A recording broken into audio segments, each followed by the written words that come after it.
Andropause, mmarima menopause no, and started 50 years, started 30 years, even worse than women need you know. Oba who date bema or 30 years. One to bema na say amuntu mean date because I be a friend irritable male syndrome. Asha see okase guy ni subanye like video no me chiro ni nyina o video mu. Na emwa ware na muntu me hwem ho ye. Wo bema na wo go through that situation no, obi dey faster than obi. Me chiro dey ma bi mu dey faster. And akwanya befa so be improving na enko ntem na omema ye na ginam mo am waste can medically metro procedure obetim dey improve and am no menopause for no so in this video me kire mo dey mo so mo be ya mo be improve mo dey ntim like video na mo share ma obi ana Ghana fo nyina metie bi bema ye so ye bema nyina ne se wo hormone bi wo mu a ye frɛ no testosterone from androgen mo am nim no and oba so e wo hormone ye frɛ no estrogen we ne differentiate oba ne bema na bema unye 30 a eni mpo bi wa ye ni 30 enu ya na yedi nti na wo testosterone level na hyase air drop enti wo ye bema so a biological clock da so enye ma no ko because sperm quality no e dependent on your age this opening so trainer 40 years na betima wo ba fine wo testosterone level hit 30 na drop no hyase na obi de dwane papa ntententem na ekọ e start pe na irritable male syndrome na hyase bibia ye guy na hi I mean, on said I'm happy. Ten be or you're very low motivated. Ten be as any pressure was so. I said, or percent in second DB.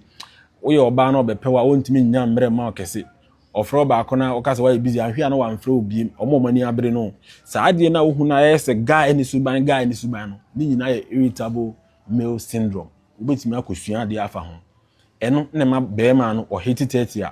Others has to buy a dino. Now it's only because the testosterone level I shall see a drop it. Near 5 years, me be see e improve a dropping 10 or here work crantem. First one is obesity, second is stress, third one is poor sleep, fourth one is alcohol and drugs, and the fifth one is chronic disease. You starting with obesity, you can be obese around. The case here air cosro, the fat cells na shall see accumulate. I don't know why be who ni part we why case also in chamber you know team say yes radio ben no for you shall say air bobo. Na dia Ghana for ye nim ne say fat cells on enzyme bi wom sa enzyme they find the aromatase enzyme aromatase to me convert testosterone to estrogen into we be ma de na mom o say be da emma su benya di ye be ma bi o kwa mi no for nsu ba me na me ka chero o testosterone level na e wo mu no wo ye kesi bebre na aromatase enzyme will convert aromatase no fat cells no dia mo ye kesi na emu ne wo e be kwa convert o testosterone no e de akọ estrogen na fe o da emma su benya di bebre. Second one is stress. Wow, yes stress on.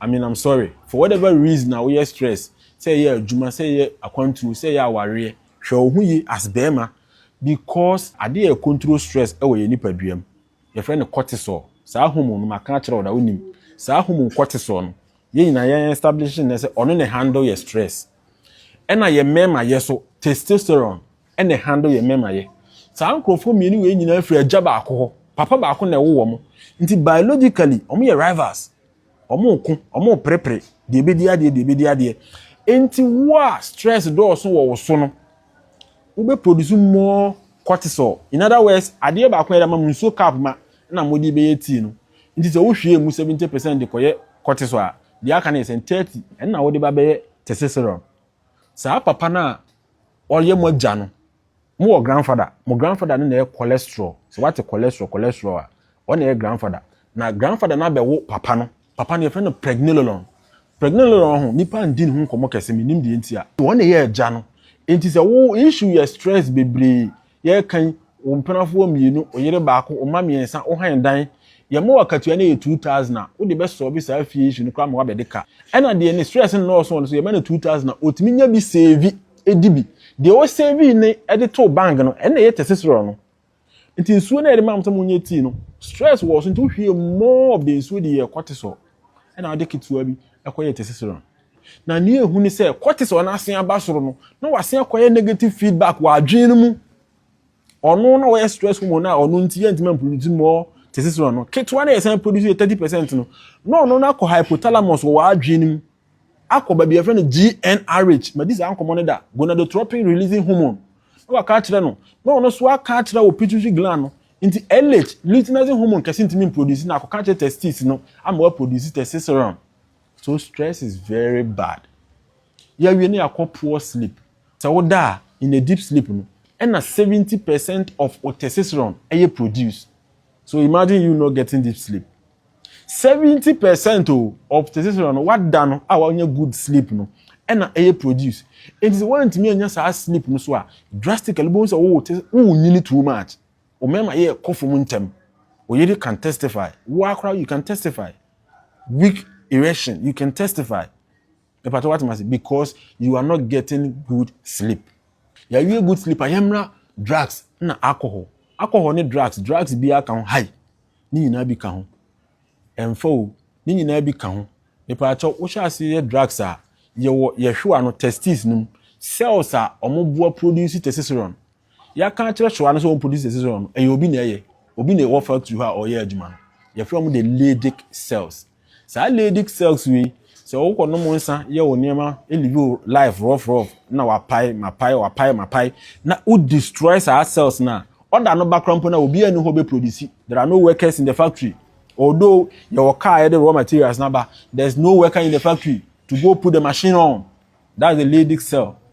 Until alcohol and drugs can also destroy testosterone level.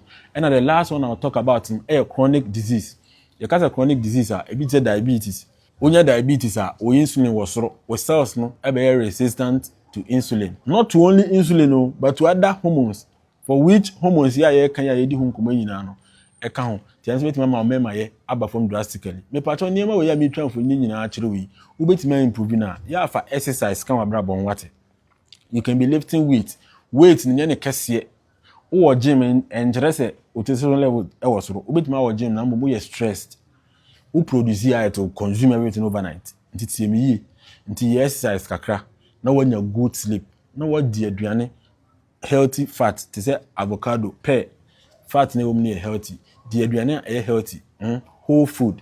Now what is aduane? Your supplement ubetimi afa aka ho bit zinc, vitamin D supplements. Unya bi ka ho a ene so timi boa. Wa always ka betimi akọ the medical way no. Your free BB hormone replacement therapy and I say testosterone replacement therapy.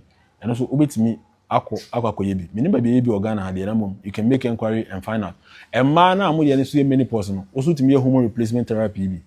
Enti wa makacho so yo ba wa dro perimenopause a ohun sa niam nyina video no me de ato ho wa won hwe ye kohwe Facebook, Instagram, ba bia ho platform ni nyina ho TikTok obetimi akọ na wa hwe wo ye oba na oso anya bia fi media na ye bo Ojekun Francis me ye biomedical scientist na me ye self-taught tricologist ndi be ma wapampamu pa man twen ansa mo amopese mo phobia mo amopese mo to baba shop niema nkonwa anhwehwe sterilizer ne niema nyina me na meton sa niema nyina organa wo bio sell fofora me na meton mo tie mi fofuri nti am meto bi ma me wate Accra ni Kumasi na me wo na me ye nationwide delivery Accra me wo Santa Maria ha na Kumasi me wo adum for clinic enti udru afre me ana send me WhatsApp message na yemfa bi mbrɛ na me won sure na omwo o chena ye Sunday happy Sunday na mo nim de ya na ye bo am ye on Sunday you better discuss something beautiful. God bless you.